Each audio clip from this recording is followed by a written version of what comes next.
Hello everyone, Manish है। Welcome to MM tax club. Income tax act 2025 implement हो गया है from 1 April 2025 and accordingly income tax का e filing portal भी update हो गया है, जहाँ पे उन्होंने जो पेमेंट सिस्टम है TDS and income tax payment का वो चेंज किया है। जो अर्लियर इनकम टैक्स एक्ट 1961 के अंदर जो हम पेमेंट करते हैं और न्यू इनकम टैक्स के अंदर जो पेमेंट करेंगे उसमें बहुत सारे डिफरेंसेस है। सो दोनों भी पेमेंट सिस्टम को अभी income tax e filing portal पे इंटीग्रेट किया गया है। इस वीडियो में हम देखेंगे कि नॉर्मली जो हम टैक्स पेमेंट करते हैं वो टीडीएस कैसे पे करेंगे और न्यू इनकम टैक्स कैसे पेमेंट करेंगे। लाइक आप अप्रैल 26 का टीडीएस पे करें तो वो टीडीएस कैसे पेमेंट करेंगे। ई पे टैक्स के अंदर जैसे ही हम आते हैं तो यहाँ पे आपको दो ऑप्शन दिखाता है to select income tax act, कौन से एक्ट के अंदर आप पेमेंट कर रहे हैं, 1961 के अंदर पेमेंट कर रहे हैं या फिर इनकम टैक्स एक्ट 2025 के अंदर पेमेंट कर रहे हैं। Income tax act 2025 tax year 2026, 27 and onwards के लिए एप्लीकेबल होगा and 1961 assessment year 26, 27 and earlier assessment year के लिए एप्लीकेबल होगा। सेम पेज है जहां से आप सिलेक्ट करेंगे पेमेंट करने का ऑप्शन, एंड जो पेमेंट करने का प्रोसेस है ये दोनों में बहुत ही डिफरेंट है एंड जो सेक्शंस है वो भी अलग है। तो पहले हम जो एग्जिस्टिंग पेमेंट सिस्टम है 1961 का वो देखेंगे, उसका पेमेंट कैसे करना है। तो ये हम मार्च का लेट से हम चालान बनाते हैं। यहाँ पे आप जैसे यहाँ पे आएंगे तो ऊपर देख सकते हैं डैशबोर्ड के पास ई पे टैक्स 1961 लिखा रहता है। न्यू पेमेंट में जाएंगे, सेलेक्ट करेंगे असेसमेंट ईयर एंड यहाँ पे टैब से आप टीडीएस टीसीएस सेलेक्ट कर सकते हैं। देन उसके बाद जो भी टीडीएस पेमेंट करना है वो सेक्शन आप सेलेक्ट करेंगे।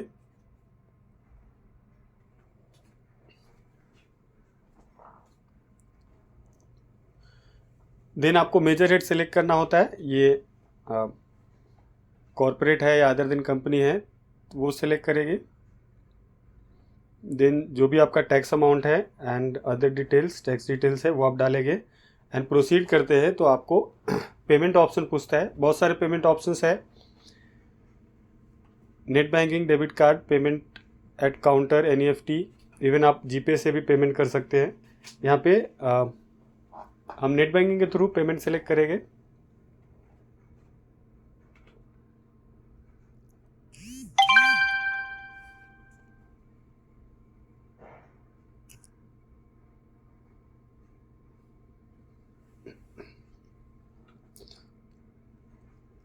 और ये सिलेक्ट करके जैसे ही आप प्रोसीड करते हैं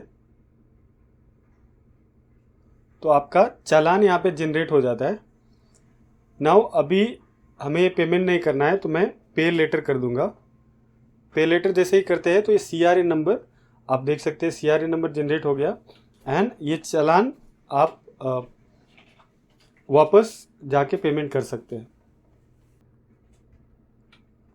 एंड आपका पेमेंट करने का रहेगा तो आप डायरेक्टली वो जो भी आपके बैंक के प्रोसेस होंगे उसके थ्रू आप पेमेंट कर सकते हैं।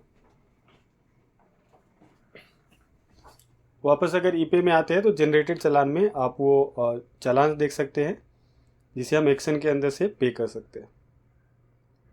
नाउ ये तो फिर प्रोसेस था कि अभी 1961 के अंदर एग्जिस्टिंग जो टीडीएस पे करते हैं वो पे कैसे करेंगे उसका प्रोसेस।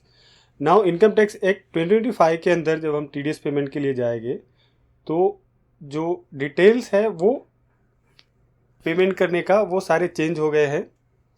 फर्स्ट पेज तो सेम ही आता है, ये 4 टेबल्स भी है, saved, generated, payment history and CSI file.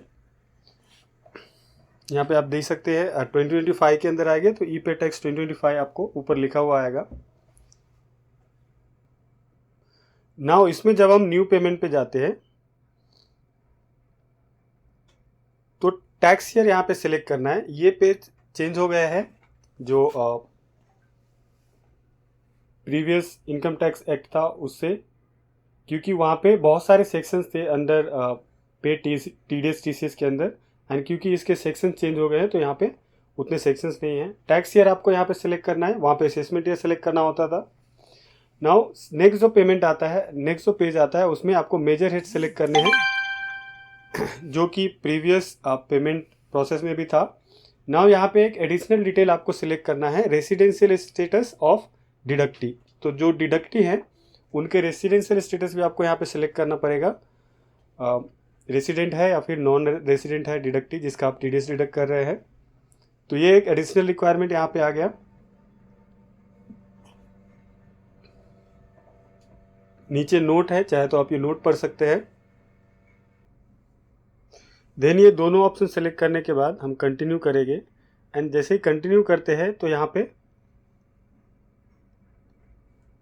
Minor head, major head, residential status ऊपर दिखाएगा। देन आपको सेक्शन सेलेक्ट करने के लिए आएंगे, क्योंकि न्यू इनकम टैक्स के अंदर सेक्शन सारे चेंज है, तो जो प्रीवियस TDS सेक्शन दिखते थे वो आपको यहाँ पे नहीं दिखेंगे। एंड यहाँ पे आपको सर्च करने का ऑप्शन है पेमेंट डिटेल्स में। और दूसरा है कि यहाँ पे बेनिफिट है ये टैक्स चालान प्रिपेयर करने के लिए। पहले आप TDS चालान बनाते थे तो एवरी सेक्शन के लिए अलग चालान आपको जनरेट करना होता था एंड अलग पेमेंट करना होता था। अभी इसके अंदर डिफरेंट सेक्शंस के अंदर अगर आपको TDS पे करने हैं तो वो डिफरेंट सेक्शंस एक साथ आप जनरेट कर सकते हैं, up to 20 types of TDS। 20 types of TDS आप एक चालान के अंदर पे कर सकते हैं। सो नाउ यहाँ पे सेक्शन आप अगर आपको याद नहीं है तो डिस्क्रिप्शन में आप जिस भी सर्विसेज के लिए TDS डिडक्ट कर रहे हैं वो यहाँ पे टाइप करेंगे। लेट से हम यहाँ पे इंटरेस्ट के लिए TDS डिडक्ट कर रहे हैं, TDS पेमेंट कर रहे हैं, तो इंटरेस्ट सेलेक्ट करते हैं। तो इंटरेस्ट के रिलेटेड जितने भी सेक्शंस है वो आपको यहाँ पे डिस्क्रिप्शन के साथ दिखा देगा, एंड जो TDS आपके केस में एप्लीकेबल है वो आप सेलेक्ट कर सकते हैं। देन नीचे एक सिलेक्शन समरी आ जाता है एंड कोड आते हैं। 1021 हमने सेलेक्ट किया इंटरेस्ट के लिए, एंड देन आपको tax, surcharge and education cess add करने का ऑप्शन होता है pertaining to that section you have selected. Earlier पहले आप TDS चालान बनाते हैं तो वहाँ पे एक सेक्शन के लिए आपको सारे डिटेल्स, टैक्स, इंटरेस्ट, पेनल्टीज सब डालने का ऑप्शन होता है। यहाँ पे एवरी सेक्शन के लिए आप tax, surcharge and education cess डालेंगे जो भी एप्लीकेबल है। देन उसके बाद जितने भी चालान से सब ऐड करने के बाद आपको अदर पेमेंट्स का ऑप्शन आएगा जिसमें आप इंटरेस्ट, लेट फीस, पेनल्टीज ये सारे डिटेल्स अलग से इन टोटल डाल सकते हैं, कितना आपका टोटल TDS का बन रहा है। देन ये डिटेल्स डालने के बाद यहाँ से कंटिन्यू करेंगे, वहाँ पे दिखाएगा नंबर ऑफ सेक्शन कितने सेलेक्ट हुए हैं, हमारा यहाँ पे 1 दिखा रहा था। देन पेमेंट पे जाएगा, पेमेंट ऑप्शंस सेम ही है जो पहले था TDS पेमेंट के लिए। सो हम यहाँ नेट बैंकिंग सेलेक्ट करेंगे, उसके बाद हमारे को प्रीव्यू दिखाएगा टैक्स का, ऊपर टैक्स डिटेल्स है एंड नीचे समरी है कौन से सेक्शन हमने सेलेक्ट किए हैं, एंड देन उसके बाद टैक्स डिटेल्स आते हैं। सो अभी हम पे लेटर कर देते हैं। पे लेटर करेंगे तो वापस CRA नंबर यहाँ पे जनरेट हो जाएगा एंड इसको हम बाद में पेमेंट कर सकते हैं। पेमेंट के लिए वापस 2025 के अंदर जाएंगे तो आपको जनरेटेड चालान के अंदर ये चालान दिख जाएंगे जिसे आप पे कर सकते हैं एक्शन के अंदर से। इसको आप एक्शन के अंदर से पे कर सकते हैं एंड कॉपी भी डाउनलोड कर सकते हैं। देन अगेन हम